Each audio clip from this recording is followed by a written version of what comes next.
వానప్రస్థం. ఈ కథను రచించిన వారు వలివేటి నాగచంద్రావతి గారు. ఈ కథ ఈనాడు ఆదివారం సంచికలో 2022 ఏప్రిల్లో ప్రచురితమైంది. సరివిశెట్టి ఫోన్ చేశాడు ఇందాక. పడక్కుర్చీలో వాలి పేపర్ తిరగేస్తున్న పరంధామయ్య గారు తల పైకెత్తి చెప్పారు. వరండా ముందు చీడీల మీద కూర్చుని మనవరాలు మంజుల జుట్టు పాయలుగా తీసి నూనె పట్టిస్తోంది పార్వతమ్మ. అవునా, ఎలా ఉన్నారట, ఏమిటి సంగతులు అడిగింది క్యాజువల్గా. స్ట్రీట్ చిల్డ్రన్ కోసం కొత్త వింగేదో ప్రారంభించాట. ఆ పిల్లల ఆటల్ని చూస్తూ మా తాతలు బామ్మలందరూ చాలా ఉత్సాహంగా ఉంటున్నారా అంటున్నాడు అన్నారు చిరునవ్వుతో. ఎవరి పిచ్చి వాళ్ళకు ఆనందం అంది పార్వతమ్మ పెదవి విరుస్తూ. ఆశ్రమానికి మళ్ళా మనల్ని ఒకసారి వచ్చి వెళ్ళమని పదే పదే ప్రాధేయపడుతున్నాడే పార్వతి. ఎప్పుడూ పాడే పాటే కదా. వాడ ఆశ్రమానికి ఎన్ని హంగులు ఏర్పరుస్తున్నాడో, ఎలా తీర్చిదిద్దుతున్నాడో మనకు చూపించాలని వాడి తాపత్రయం. ఓసారి వెళ్ళి 10 రోజులు ఉండొస్తే పోలా, ఒప్పుకోమన్నట్టు అన్నారు పరంధామయ్య గారు. భలే వారే, నాకెక్కడ కుదురుతుంది చెప్పండి. ఎండలు ముదురుతున్నాయా, ఏటికి సరిపడా పప్పులవి తెప్పించుకోవాలా, ఎండబెట్టించి డబ్బాలకెత్తించాలా అన్నట్టు వడియాలవి పెట్టుకునే పనొకటి ఉంది కదా. అవునవును, ఆ తర్వాత ఊరగాయల కాలం వచ్చేస్తుందా, మిరపకాయల ముచ్చికలు తీసుకోవాలా.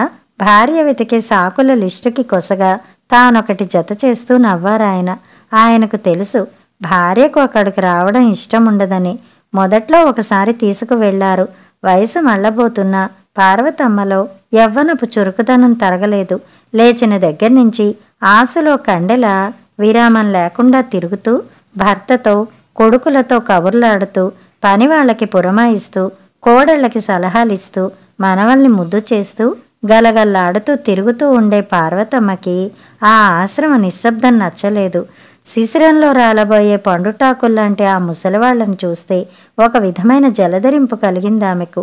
సత్తువలేని చేతులతో దేవుడి ముందు వాళ్ళు చేసే భజనలు, నిరాసక్తంగా తప్పనిసరై వాళ్ళు చేసే పనులు, నిరాశ నిండిన వాళ్ల చూపులు ఆమెను భయపెట్టాయి.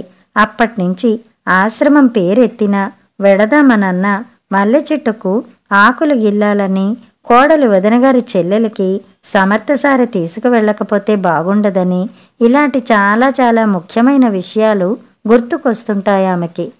తలపు మాత్రంగానే హడలు పుట్టినట్టు భుజాలు కుదించి వదిలిన భార్య విన్యాసం చూసి దీర్ఘంగా నిట్టూర్చారు పరంధామయ్య గారు. అయినా ఈ ఇల్లు, నా బుజ్జి మనవలు, వాళ్ళిచ్చే తీయ తీయని ముద్దులు, ఇవే నా స్వర్గం. వేరే నందనవనాలు, ఆశ్రమాలు నాకెందుకు చెప్పండి అంటూ వెనక్కి తిరుగున్న మనవరాలు మంజుల మొహాన్ని ఎదరకు తిప్పుకుని బుగ్గలు పుణుకుతూ, చెప్పరా చిట్టి తల్లి, తాత నన్నెక్కడికో రమ్మంటున్నారు, వెళ్ళనా మరి అని అడిగింది ముద్దు ముద్దుగా. వద్దొద్దు, దాది నాది, తీసుకెళ్ళొద్దు తల అడ్డంగా ఊపుతూ 2 చేతులతోనూ పార్వతమ్మ మెడ పెనవేసి గారాలు పోయింది మంజుల. మురిసిపోయింది పార్వతమ్మ. పరంధామయ్య గారి బాల్యమిత్రుడు సరివిశెట్టి. ఇద్దరూ ప్రాణ స్నేహితులే అయినా చిన్నతనం దాటాక ఎవరి అభిరుచులు వాళ్ళవి, ఎవరి దారులు వారివి అయ్యాయి. పరంధామయ్య గారేమో డిగ్రీ పూర్తి చేశాక తండ్రి చెప్పినట్టే బుద్ధిమంతుళ్లా పెళ్లి చేసుకుని తండ్రి చేస్తున్న కలప వ్యాపారంలో ఆయనకు సాయం చేస్తూ స్థిరపడిపోయారు. సరివిశెట్టి అలా కాదు. చిన్నతనం నుంచి అతంది చాలా జాలిగుండే. దీనంగా ఎవరు కనపడినా కరిగిపోయేవాడు. అడిగితే తన దగ్గర ఉన్నది ఏదైనా సరే తటపటాయించకుండా తీసి ఇచ్చేసేవాడు. స్కూలుకి వెళ్లే తోవలో ఆకలన్న బిచ్చగాడికి తన క్యారేజీ ఇచ్చేసిన రోజులెన్నో. ఎదిగే కొద్దీ ఆ ఉదారత, సేవాగుణం పెరిగిందే కానీ తరగలేదు. వరదలొచ్చి అనాథలైన వారికి, ఇల్లు వాకిలి అగ్గిపాలయ్యి నిరాశ్రయులైన వారికి ముందుగా వెళ్ళి అండగా నిలబడేది ఇతనే. చందాల కోసమో, సహాయ కార్యక్రమాలంటూ వాటి నిర్వహణ కోసమో విరామం లేకుండా తిరుగుతూనే ఉండేవాడు. ఈ వ్యాపకాల మూలంగా చదువు వెనకబడింది.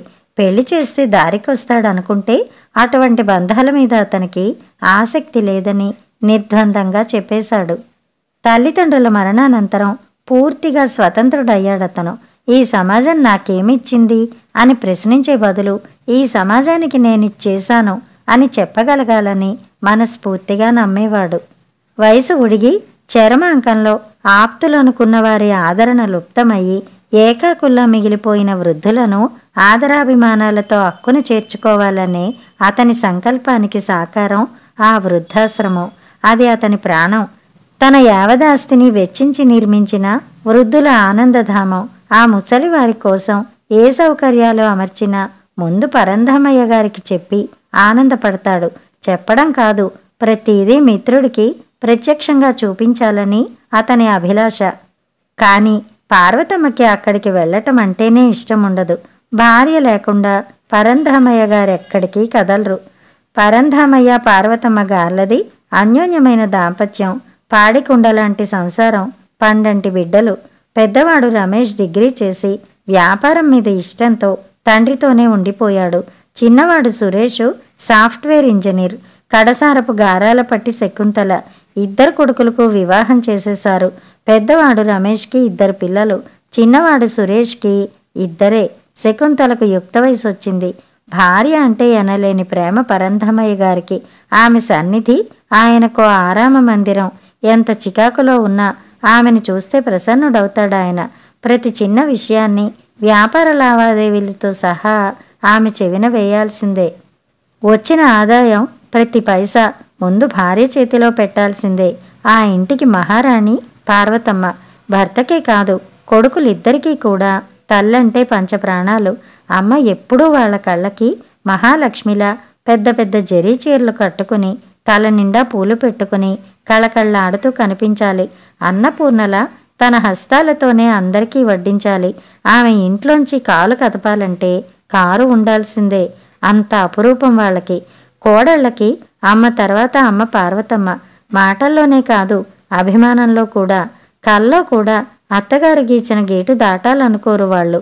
కోరి కోరి తన ఇష్టానుసారం కట్టించుకున్న భవంతి, నెత్తిన పెట్టుకునే భర్త, ప్రేమానురాగాలు కురిపించే పరివారం, వనంలో చిలకల్లా సందడి చేస్తూ ఆనందపరిచే చిన్న పాపలు. ఇదే ఆమె ప్రపంచం. ఈ బృందావనాన్ని విడిచి ఎక్కడికి వెళ్ళాలనుకోదు పార్వతమ్మ. ముఖ్యంగా ఆశ్రమం లాంటి నీరవ నిశ్శబ్దంలోకి. లేత పచ్చిక మీద వాకింగ్ చేస్తున్నట్టు కులాసాగా అడుగులు వేస్తున్న విధి ఉన్నట్టుండి తిక్కరేగినట్టు రూటు మార్చింది. నిండుగా కలపదొంగలతో తమ అడితీకి వస్తున్న లారీ పక్కకి ఒరిగిపోయి పైనున్న 3 కూలీలు దొర్లిన ఆ దొంగల కింద పడి నుగ్గు అయ్యారన్న వార్త విన్న పరంధామయ్య గారు గుండె పట్టినట్టయి కుప్ప కూలిపోయారు. మరి లేవలేదు. పరంధామయ్య గారు మరణించారు. చూస్తూ ఉండగానే కళ్ల ముందు కాస్తున్న వెన్నెల కరిగిపోయి గాఢ అంధకారం అలుముకుంది పార్వతమ్మకు. రోజులు, వారాలు, నెలలు గడిచాయి. మెల్లమెల్లగా ఆ చీకటి తెరలు తొలగించుకుని యువతలకు రాక తప్పలేదు. వచ్చింది. చుట్టూరా కలయి చూసింది. ఆ ఇల్లు, ఆ మనుషులు, ఆ వాతావరణము ఏవీ మారనట్టుగానే ఉన్నాయి. కానీ అన్నీ మారిపోయినట్టుగానూ ఉన్నాయి. వరండాలో వేసిన వాలుకుర్చీ వేసినట్టుగానే ఉంది. దానిలో కూర్చుని పేపర్ చదువుకుంటుండే పరంధామయ్య గారు లేరు. పెరటి గుమ్మం ఎదురుగా ఆమె నాటిన తులసి మొక్క అలాగే ఉంది. కానీ తను కట్టించిన సిమెంట్ కోటలో కాదు, కోడలు కొనుక్కొచ్చిన పాలరాతి కోటలో. పని మనిషి దుర్గమ్మ అమ్మగారు అనే పిలుస్తోంది. కానీ పార్వతమ్మని కాదు, కోడలు మీనాక్షిని. ప్రహరీ గోడ మించి రోజూ ఏవేవో బదుళ్ళడిగే పక్కింటి మంగమ్మగారి మనవరాలు పార్వతమ్మ కనబడినా ఆమెను అడగడం లేదు. మీనాక్షి, మీనాక్షి అని కోడల్ని అరిచి పిలుస్తూ ఉంది. ఇది వరలో డైనింగ్ టేబుల్ ముందు పార్వతమ్మ, పరంధామయ్య గారు కూర్చునే కుర్చీల్లో మరెవరూ కూర్చునేవారు కాదు. అది భయంతో కాదు, ఒక మర్యాద, గౌరవం. ఇప్పుడు అది అడుగంటింది. ఆ కుర్చీల్ని ఆక్రమించుకోగలిగే ధైర్యం ఇంట్లో అందరికీ వచ్చేసింది. భోజనాలు పార్వతమ్మే వడ్డించాలనే నియమం కూడా ఇప్పుడు కొండెక్కేసింది. తల్లి నవ్వుతూ ఎదురొస్తే తప్ప గడప దాటని కొడుకు ఇప్పుడు బయటికి వెళ్లే ముందు ఆమె కనిపిస్తే ఇబ్బంది పడుతున్నట్టు ముఖం చిట్లిస్తున్నాడు. నాన్నమ్మ కనబడగానే కాళ్ళు చుట్టేసుకునే పిల్లలు కూడా ఇప్పుడంతగా దగ్గరకు రావడం లేదు. బహుశా కుంకుమ లేక బోసిపోయిన వదనం, మలినమై నలిగిపోయిన చీర, సంస్కారం లేని తలకట్టుతో కళావిహీనంగా ఉన్న ఆమెను చూసి తడబడుతూనో బెదురుతూనో వెనకడుగు వేస్తున్నారేమో. పిల్లలు మొహాలు తిప్పుకుంటున్నారు సరే, పెద్దల వైఖరిలోనూ నిర్లక్ష్యం వ్యక్తమవుతోంది కొట్ట వచ్చినట్టుగా. 3 నెలలకొకసారి మంగళగిరి నుంచి కేవలం పార్వతమ్మ కొరకే చీరల మూటలు తీసుకువచ్చే వ్యాపారితో అంత ఖరీదు చీరలు కట్టుకునే వాళ్ళెవరూ ఇప్పుడు లేరులేండి, సాదా చీరలు ఉంటే తీసుకురండి అని చెబుతోంది మీనాక్షి. కట్రాటై వింది పార్వతమ్మ. మొన్నటి వరకు ఆ ఇంట్లో సర్వత్రా తానై ఉండే పార్వతమ్మకిప్పుడు ఏ ప్రాధాన్యత లేదు. తను లేకపోతే క్షణం కదలదనుకున్న కాలం ఇప్పుడు నువ్వెవరివన్నట్టు తల ఎగరేసి ముందుకు పరుగులు పెడుతోంది. ఆ రోజు పెద్ద కొడుకు రమేషు అడితికి వెడుతూ తల్లి దగ్గరికి వచ్చాడు. అమ్మా, ప్రతి చిన్నదానికి నీ సంతకం కోసం రావాలంటే అన్ని పనులు ఆలస్యం అయిపోతున్నాయి. దీన్ని పవర్ ఆఫ్ అటార్నీ అంటారులే. ఇక్కడో సంతకం చెయ్యి, మిగతా అంతా నేను చూసుకుంటాను అన్నాడు కొంత విసుగ్గా మొహం పెట్టి. పార్వతమ్మ పెళ్లినాటికి మామగారు ఈ కలప వ్యాపారాన్ని చాలా చిన్న స్థాయిలో నడిపిస్తుండేవారు. కొడుకును కూడా అందులోకి దించేసరికి అది మరీ చిన్నగా, 2 మనుషులకు అది చాలదన్నట్టుగా అనిపించేది. వ్యాపారాన్ని విస్తరించాలని, ఫర్నిచర్ షాపును కూడా ప్రారంభించాలని ఎన్నో ప్రణాళికలు ఉండేవి తండ్రి కొడుకులకి. కానీ అది అమలు చేయాలంటే పెట్టుబడి కొరత. పార్వతమ్మ కాపురానికి వస్తూనే ఆ విషయం గ్రహించుకుంది. ఇక అట్టే ఆలోచించలేదేమో. తాను మెట్టిన ఈ ఇల్లే తనకు శాశ్వతం, ఆ కుటుంబంలో వాళ్లే తన స్వజనం. పాలు పొంగినట్టు సంసారం పొంగితే తనదే ఆ అదృష్టం అనుకుంది.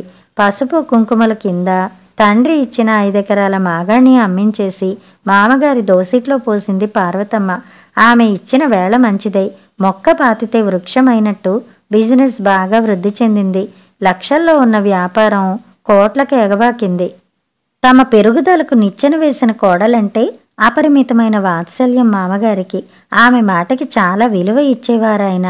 ఆ అభిమానంతోనే మరణించే ముందర కొడుకుతో పాటు వ్యాపారంలోనూ ఆస్తిలోనూ కూడా కోడల్ని భాగస్వామిని చేస్తూ విల్లు రాయించారు. అందువల్ల బ్యాంకు పనులకు గాని, బిజినెస్ వ్యవహారాల్లో గాని తరచూ పార్వతమ్మ సంతకం అవసరమవుతూ ఉంటుంది. ఇప్పటి వరకు భార్యతో ఎప్పుడు సంతకం చేయించుకోవలసి వచ్చినా ఏ రోజు చిన్నతనం ఫీల్ అవ్వలేదు పరంధామయ్య గారు. కొడుకు ఇప్పుడు పెద్దవాడయ్యాడు. ఓ చిన్న సంతకం కోసం తల్లి ముందర అయితేనేమి చేతులు కట్టుకుని నించోవడం నామోషీనే కదా. మాట్లాడకుండా కొడుకు చెప్పిన చోట సంతకం చేసింది పార్వతమ్మ. ఆ మరుసటి వారం తండ్రి మాసికానికని సురేష్ కుటుంబంతో సహా వచ్చాడు. ఎవరి చెవిలో ఊదారో తెలీదు. ఎవరిని అడిగి సంతకం చేశావు? అంతా నీ ఇష్టమేనా అని ఎగిరాడు తల్లి మీద. నేను లేకుండా చూసి ఇట్లాంటి పని చేస్తావా అని అన్నగారితో పోట్లాడాడు. ఏకోదరులిద్దరూ తరతరాల నాటి శత్రువుల్లా తిట్టుకున్నారు. ఎవరితో చెప్పుకుంటావో చెప్పుకో అన్నాడు పెద్దవాడు. కోర్టులోనే తేల్చుకుందాం అన్నాడు చిన్నవాడు. వెళ్లే ముందు చిన్న కోడలు వకుల పార్వతమ్మ దగ్గరకొచ్చింది. అత్తమ్మ, వచ్చే వారంలో మా చెల్లి పెళ్ళి. పట్టుచీర మీదికి మీ కాసుల పేరైతే నిండుగా ఉంటుంది అంది గోముగా. ఇనప్పెట్టు తెరిచింది పార్వతమ్మ. కాసుల పేరు, ముత్యాల సరాలు, మమ్మల్ని మరిచిపోయావు అన్నట్టు ఆభరణాలన్నీ తళతళ్లాడుతూ పలకరించినాయి. వాటి మీద చెయ్యి వేసి నిమిరింది పార్వతమ్మ. బంగారంలో రాళ్లు పొదిగిన వట్టి నగల అవి కాదు, ఎన్నో మధుర స్మృతుల్ని దాచుకున్న అపూర్వ గనులు, విలువ కట్టలేని నిధులు. తన నిశ్చితార్థం రోజున వంటి నిండా బోలెడు నగలు దిగేసుకున్న అవి చాలవన్నట్టు తన అత్తగారు ఆమె నడుముకున్న ఈ మువ్వల వడ్డాణం తీసి తన నడుముకు పెట్టి, ఇప్పుడు అచ్చం లక్ష్మీదేవిలా ఉన్నావు అంటూ నిలువెల్లా చూస్తూ మురిసిపోయింది. కాసుల పేరు తన నాయనమ్మది. అంత భారీగా మోటుగా ఉన్న ఆ కాసుల పేరు నేను వేసుకోనని ఎంత మొరాయించినా ప్రతి పండక్కి అది తన మెళ్ళో వేసేది నాయనమ్మ. పోయేటప్పుడు కూడా కాసుల పేరు నా పెద్ద మనవరాలకే సుమా అని చెప్పి మరీ కన్ను మూసిందట. అరవంకీలు 2 తన మేనత్త కానుక. కొడుక్కి తన్ను ఇవ్వలేదని అలిగి తన పెళ్లికి రానే లేదావిడ. వంకీలు మాత్రం భర్త చేతికిచ్చి పంపించింది. కోడలిగా నా ఇంటికొచ్చిన రోజున నీకీ అరవంకీలు బహుమతిగా ఇవ్వాలని చేయించానెప్పుడో. కోడలివి కాకపోయినా అవి నీవే అని చెప్పమన్నదట. పిచ్చిది. పైకి కోపంగాని కడుపులో అంతా నీ మీద ప్రేమేరా తల్లి అన్నారు నాన్న కళ్ళు చెమ్మగిల్లుతుంటే. ఫర్నిచర్ షాపు తెరిచిన ఏడాది వచ్చిన లాభంతో డైమండ్ నెక్లెస్ చేయించి అది పెట్టుకున్నప్పుడల్లా పేరుకు తగ్గట్టు ఉన్నావమ్మా అనేవారు మామగారు. కెంపుల హారం భర్త చేతితో తాను అందుకున్న తొలి ప్రేమ కానుక. ఏ నగ తాకినా ఒక తీపి జ్ఞాపకాన్ని జ్ఞాపకం చేస్తోంది. ఇప్పటి వరకు ప్రాణప్రదంగా చూసుకున్నది ఇవన్నీ.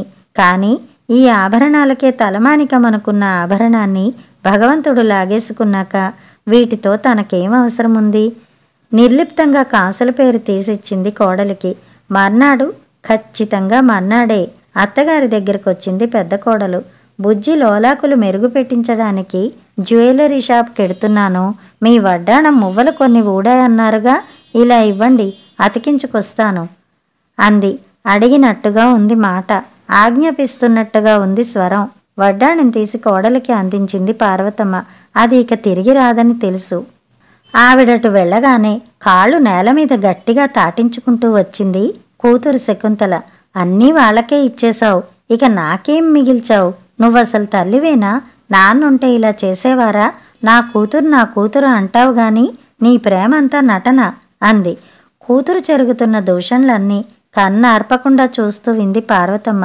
మెల్లగా మరోసారి ఇనప్పెట్టి తెరిచి చిన్న సూట్ కేసు యువతలకి తీసింది.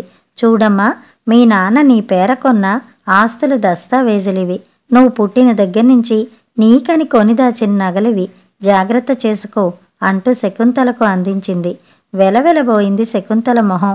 కానీ సూట్ కేసు అందుకోవడం మాత్రం మానలేదు. మిత్రుణ్ణి కడసారి చూపు చూసి వెళ్లిన సర్విశెట్టి గారు పార్వతమ్మ గారిని మరోసారి పరామర్శించుకుందామని వచ్చారు.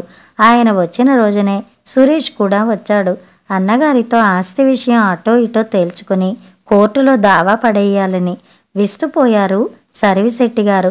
వ్యవహారమంతా విని ప్రశాంత కాసారంలో ఉండే ఇంటిని తండ్రి కన్నుమూయగానే వీధిన పడేసినందుకు చాలా బాధపడ్డాడాయన. అన్నదమ్ములిద్దరినీ గట్టిగా మందలించారు. అదృష్టవశాత్తు సర్విశెట్టి గారంటే భక్తి గౌరవాలున్నాయి వాళ్ళకి. అంచేత నువ్వేమిటి మాకు చెప్పేది అనకుండా తలలు వంచుకున్నారు. ఏమి పంచుకోవాలన్నా సామరస్యంగా తేల్చుకోమని, తల్లిని గౌరవంగా, చెల్లెల్ని ఆదరంగా చూసుకోమని, తండ్రి పేరు చెడగొట్టవద్దని బుద్ధులు చెప్పారు. తలలు ఊగించారిద్దరూ. వెళ్లే ముందు పార్వతమ్మను పిలిచారు. వెళ్ళొస్తాను, ధైర్యంగా ఉండు అని చెప్పాలని. ఎప్పుడు సర్దుకున్నదో చేతిలో సూట్ కేసుతో నిలబడి ఉంది పార్వతమ్మ. పదండన్నయ్య గారు, నేను వస్తున్నాను వానప్రస్థానికి అంది. అన్ని బంధనాలు విడిపోయిన సన్యాసినిలా నిర్లిప్తంగా. అవును, ఆ ఆశ్రమం పేరు వానప్రస్థం. కథ సమాప్తం.